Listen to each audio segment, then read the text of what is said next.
লাভের একটা সীমা থাকতে হবে, সীমাহীন লাভ করা যাবে না।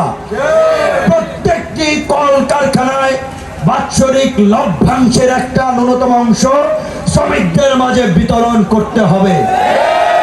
শ্রমিক অধিকার পরিষদ সেই লক্ষ্যে কাজ করবে। শিল্প কারখানার মালিকদের সাথে বসে শ্রমিকদের অধিকার আদায়, শ্রমিক আন্দোলনকে যৌক্তিকভাবে সমাধান করার জন্য কাজ করবে। আমাদের কথা একটাই, আমরা দেশকে স্থিতিশীল দেখতে চাই।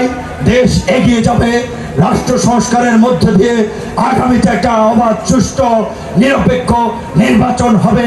ততদিন পর্যন্ত গণ অধিকার পরিষদ এবং অঙ্গ সংগঠনের নেতা কর্মীরা নিজেদেরকে তৈরি করবে বিকল্প রাজনৈতিক শক্তি হিসেবে।